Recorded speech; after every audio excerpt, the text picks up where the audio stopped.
Are you thinking about buying or selling a property and you're wondering it's a historic property? What's the process? What's the legal process for that? Well, this is what today's video is all about. Today's guest is Anthony Curcio. Anthony, how are you? I'm good. Thanks for having me once again. Appreciate it. All right, awesome. Where do you want to start with this today's show? I'll start at the beginning.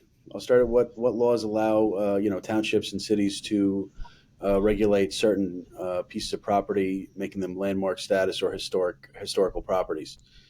Section 96(8) of the General Municipal Law grants any city, town, or county, gives them the power to provide by regulations, conditions, and regulations to protect historical properties. Also, the Municipal Home Rule Law 10(1)(a)(11), I know we're getting very technical here, allows those municipalities to adopt laws to protect the physical and visual environment of the properties in their respective areas, which includes housing. I'm pretty sure, just like everybody else, can you break it down? What does that mean? I'll put it in layman's terms.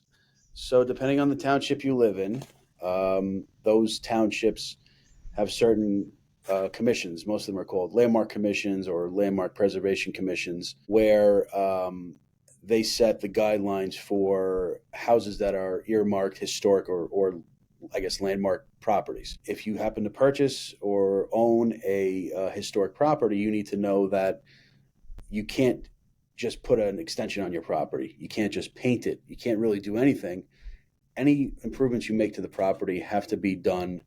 The application has to go to the building department, and then you're going to have to deal with the landmark commission for that particular municipality. Those municipalities will actually take the application, see what you're doing, determine whether or not it's going to, how badly it's going to affect the property, historically. Basically, they want to keep the look that was originally intended without making it look too modern, but at the same time, allowing you to make improvements to keep the property maintained and keep it standing and keep it habitable. So, for instance, there's if you have like a commercial building, let's say, and it's in Oyster Bay, there's an old drugstore, for example, that is historical, and they get down to the minute details of this building. They actually look at the type of shingle that was used, and people had to go high and low to find this shingle, which isn't used anymore in construction, but was used back at the time that the drugstore was built, and actually found it. And they had to use that to do some of the the maintenance on the building, the colors that they use. They like you to use the original building materials, not any of the synthetic stuff that's out there now, or the vinyl siding, that sort of thing. That's that's frowned upon. They want bricks, they want mortar, real deal building materials a lot of times. So basically, in that sense, what you're saying is pretty much however it was created in the beginning, the original aspect of that property, whatever the materials were actually used back then is what they want you to use, similar to what was used back then. If you can, they try to keep the original intent of the actual construction at the time it was built. They try to keep that integrity as much as they can without, destroying the building too much. Question, because it literally just came up on screen. Now, if somebody's purchasing a home and they're not aware that the home is a historical home, I would assume you would know if you have one or not.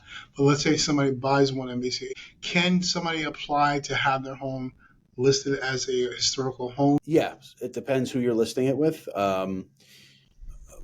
The state has a registry and an application process that you have to go through, which I don't have off the top of my head here, but it's a statewide registry. It has about 120,000 properties listed on it, and also your local municipality also has a registry of those properties that are landmarked. And if you want to actually request that it be landmarked for as a historical property, they have a process in place for that as well. Rough estimate, basically, let's say somebody does apply. Is it a year, 2 years, 3 years, or a couple of months that the process would be like? I hate to give this answer because it's the typical lawyer answer, but it depends.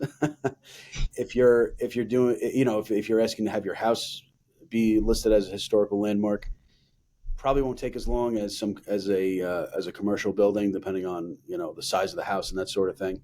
And I'm sure it depends on the age and the historical value of it. Like if George Washington slept there, there's gonna be a lot of digging into documents and historically looking into the house to see if that's accurate or not. But if it's something from maybe 150 years ago, it may not take as long because there's more records readily available to determine whether it's historical or not. If you're a homeowner currently right now, obviously you would go to one of those registries that you mentioned earlier to dig deep, or your realtor will dig deep, basically, just in case. Because we always like to verify what our sellers are telling us. We always verify stuff. So basically, if need be, we go even further, basically, to the typical title search and stuff. For sure. Yeah, you can go into, your township probably has historical records you can look into. There's statewide, there's probably some records you can go into. You got to get a little creative. And, with the internet at your disposal, it makes it a little easier than back in the day where you had to go through books and newspaper clippings and that sort of thing. For the people that are watching, especially anybody under 45, they probably don't know what a book is. They don't know what a book is. They don't know what a CPR is. They don't know any of that stuff. Yeah.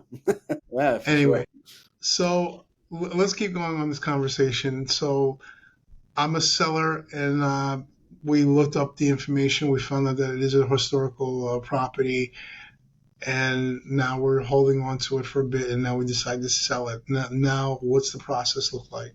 Walk us through the process. I mean, you're just going to fully disclose that it's a historical property. Since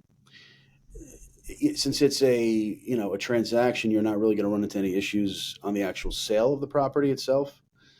But if there's any repairs that need to be done, you're going to have to deal with the Landmark Commission on that end. Any open permits, which I don't think that would happen as often with a historical property, just because of the scrutiny that every time you do something to the house, it goes under. You're filing. It's going to be examined by more than one board. It's going to be really scrutinized. I think it's a lot less likely you'll have an open permit on something that's historically landmarked versus typical run-of-the-mill single-family home. Looking through the questions, just to jump onto that, it may, as a seller selling a historical piece of property, and I'm sure you'll understand that it's definitely going to take a lot longer to sell it. Because you're very restricted as to what you can do. Making it more marketable. It may be marketable as a historic property, but at the same time, as a sellable property, probably a totally different story. It really depends on the buyer, because obviously there's not going to be every buyer is not going to be attracted to that. There might be a specific buyer that might be interested in a historical property. Absolutely. And they're okay with it. And they go on the task basically to keep the upkeep or something like that. And absolutely. You'll definitely find someone that falls in love with the house and loves the fact that it's historically, a historical piece. So there's something for everyone. Absolutely.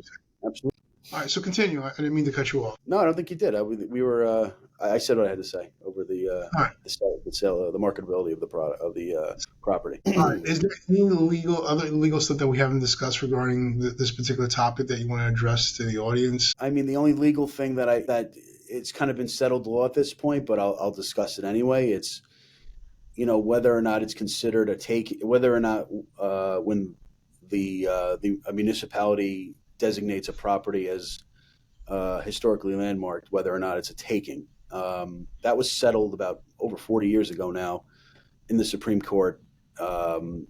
Penn Central versus New York City basically said that it's not a taking and it's not a violation of the Constitution. So, and that's still good law today. There's been other cases that have been brought up before, not the Supreme Court, but the Court of Appeals in New York and the Appellate Division hasn't changed that ruling at all. If somebody wants to try and bring that argument, they're going to probably fail, most likely. Okay. So, just to wrap up everything that we just discussed, is you need to sit down with your attorney, with your realtor, have conversations basically. And we've said this several times, pretty much all throughout the video series. Always have an open dialogue with your clientele. Well, we're having open conversations with our clientele, and we would expect that basically from our clients, basically have open and honest conversations with us as well. And with that information that you give us, we can actually point you in the right direction. You're about to say something. No, I'm just piggybacking off what you said. It's just like anything else, whether in a real estate transaction, you got to do your due diligence. Got to have an open and honest conversation with your client, especially with something like this. You got to let them know the pros and the cons and the limits to, buying a property such as a historic. And they always say this because the truth always comes out in the wash. So basically, it's better to let the truth come out now, Oh yeah, as opposed to later on. And then we're playing behind the eight ball, whatever the term is. Basically, we're playing behind wherever, and just get the truth. And exactly. Because if you don't find out it's historic and then they close on the property, you're going to have a big problem after the fact for yeah, sure. we don't want lawsuits. So No, make sure you you talk to the proper people about what needs to be done. that's All not right. good for So anybody.